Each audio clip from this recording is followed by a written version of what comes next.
Welcome back to the YouTube channel.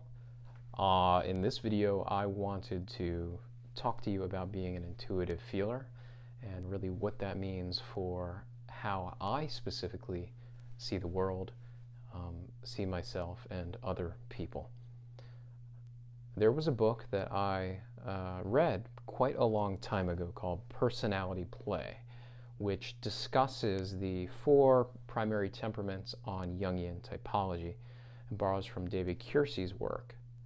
And it's really interesting because if you read the section on the intuitive feeler, it speaks about this temperament's need to really be engaged in this seeking of self-actualization.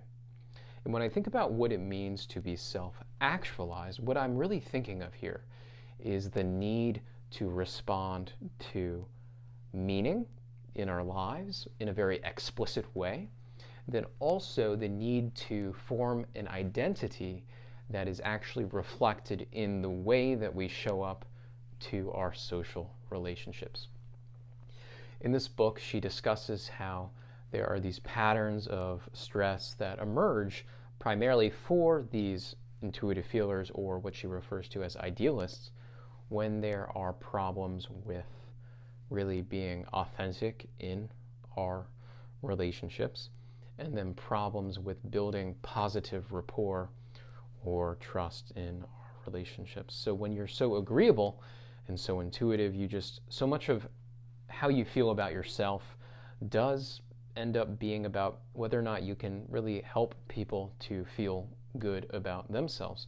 It's pretty interesting how that works, and you may have sort of these different approaches by which you seek to be sort of a helper, a counselor, a teacher within your social and maybe professional roles. But interestingly, at the end of the day, I think that what we're looking for is an understanding of who we are and an understanding of what we really believe in.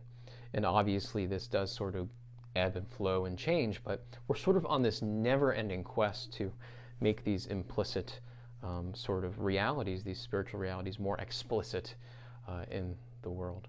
And I think that's just really quite beautiful and wonderful.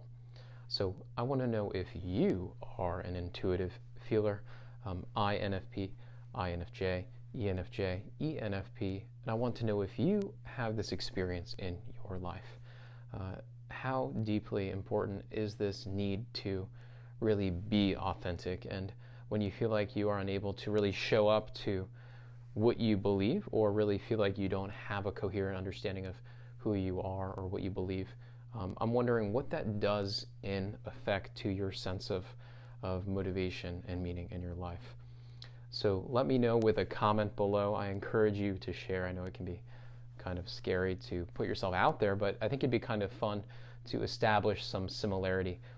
I am an idealist, I am an intuitive feeler, so you are in good company, and I promise that you'll probably feel a lot of security when you start to see that, perhaps a lot of these emotional problems are because I need to do that spiritual work.